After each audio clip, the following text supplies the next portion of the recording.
January 22, 1879. More than 20,000 African warriors moved silently through the grasslands of southern Africa. No engines. No guns powerful enough to match Europe. No modern military technology. And yet, before the sun disappeared that day, an entire British army would be destroyed. This was not just a battle. This was humiliation. One of the greatest military disasters in British history. A moment so shocking that the British Empire tried to bury it from history. Because on that day, African warriors armed mostly with spears and shields defeated one of the most powerful armies on earth. And almost nobody talks about it. Is the story of the Battle of Isandlwana. The battle that proved Africa could fight back. And the warrior kingdom that made the British Empire fear the Zulu name. Chapter 1. The Empire that wanted everything. In the late 1800s, the British Empire controlled massive parts of the world. India, Canada, Australia, large parts of Africa. The British believed no army on earth could truly challenge them. Their weapons were modern. Their military discipline was legendary. And their confidence bordered on arrogance. But deep in southern Africa, one kingdom refused to bow. The Zulu Kingdom, created decades earlier by the feared warrior king, Shaka Zulu. Under Shaka's rule, the Zulu military became one of the deadliest fighting forces Africa had ever seen. Warriors trained from childhood. Weakness was not tolerated. Cowardice could mean death. The Zulu army moved with terrifying speed and discipline. And even after Shaka's death, his military system survived. By 1879, the British saw the Zulu Kingdom as a threat to colonial expansion. There was only one solution in their minds: destroy it completely. But the British made one fatal mistake. They underestimated African warfare. And that mistake would cost them thousands of lives. Chapter 2. The invasion begins. In January 1879, British forces crossed into Zulu territory. Thousands of red-coated soldiers marched confidently into the region. They carried rifles, cannons, modern supplies, everything an advanced European army needed. British commanders believed victory would come quickly. Some officers even treated the invasion like a military parade. But hidden across the hills, Zulu scouts watched every movement. The Zulus knew the land. They knew the terrain. And most importantly, they understood patience. King Cetshwayo did not want war at first. But once invasion became unavoidable, the Zulu army prepared for total resistance. More than 20,000 Zulu warriors gathered silently. Many carried only spears and cowhide shields. To Europeans, they looked primitive. But appearance can be deadly. Because these warriors were highly trained killing machines. Disciplined, fearless, and completely loyal to their commanders. The stage was now set for disaster. Chapter 3. The British Camp. The British established a camp near a strange mountain shaped like a lion. Isandlwana. The camp appeared powerful. Rows of tents stretched across the landscape. Soldiers moved confidently. Officers believed the Zulus would never dare attack directly. But there was one major problem. The camp was poorly defended. No strong barricades. No proper trenches. No serious defensive perimeter. British commanders assumed their rifles alone would stop any attack. That arrogance would become fatal. On the morning of January 22nd, a large portion of British forces left camp searching for the Zulu army. They believed the enemy was retreating. But the Zulus were not retreating.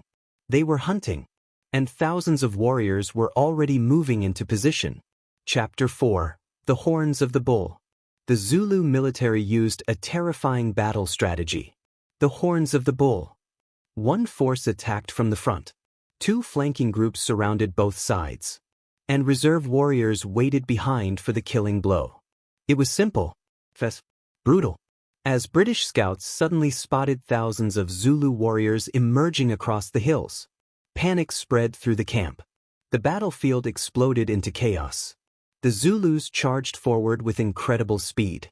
British rifles opened fire, and at first, the bullets tore through the attacking lines.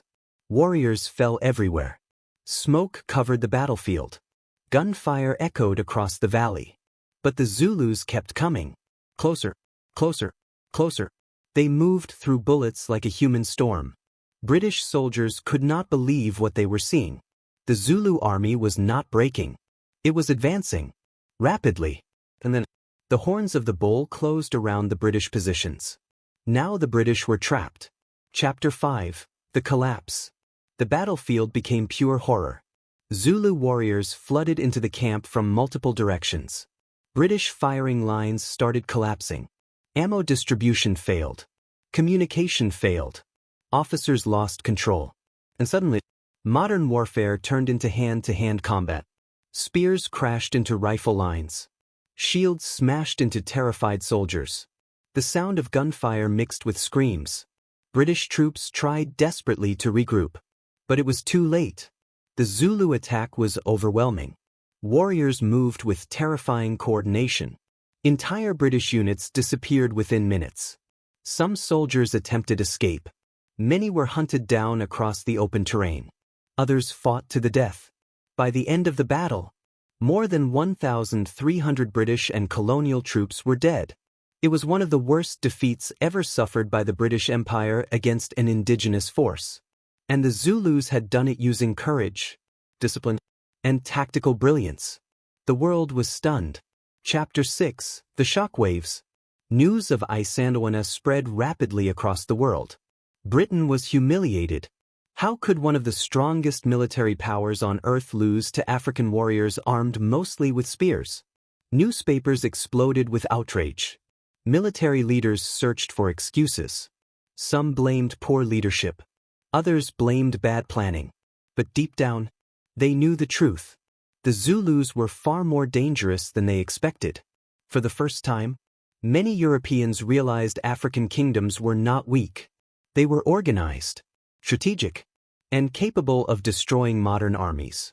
The Battle of Isandlwana shattered the myth of European invincibility, and that terrified colonial powers. Chapter 7. The Revenge. The British Empire could not accept humiliation. Reinforcements poured into southern Africa. More soldiers. More rifles. More artillery. The empire wanted revenge. And eventually, the overwhelming industrial power of Britain began crushing the Zulu Kingdom. Village after village fell. The Zulu military fought bravely. But modern warfare was changing. Machine guns and artillery slowly destroyed traditional armies across Africa. In July 1879, the Zulu capital was captured. King Cetshwayo was defeated, and the Zulu Kingdom was broken apart. But even in defeat, the memory of Isandlwana survived. Because for one shocking day, African warriors defeated an empire the world believed was unstoppable.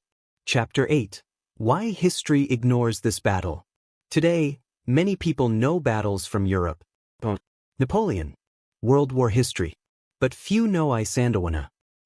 Because colonial history often ignored African victories. Empires preferred stories where Europe always won. But Isandlwana does not fit that narrative. This battle proved something dangerous. Technology alone does not guarantee victory. Arrogance can destroy empires. And underestimated people can become unstoppable. The Zulu warriors of Isandlwana earned their place among history's greatest fighters. Yet millions have never heard their names. Until now. Final ending. As the smoke disappeared over Isandlwana, the battlefield was covered with silence. Broken rifles, destroyed uniforms, fallen soldiers, and scattered across the valley, the evidence of a battle that changed history forever. The British Empire would eventually win the war. But they never forgot Isandlwana, because on that day, the world witnessed something terrifying. An African army standing against a global empire, and winning, not with advanced technology, not with massive resources, but with discipline, strategy, and fearless warriors willing to die for their kingdom. The Battle of Isandlwana was not just Africa's deadliest forgotten battle. It was proof that history is far more powerful than what most people are taught. And somewhere in the hills of South Africa, the echoes of the Zulu war chants still remain, waiting to be remembered.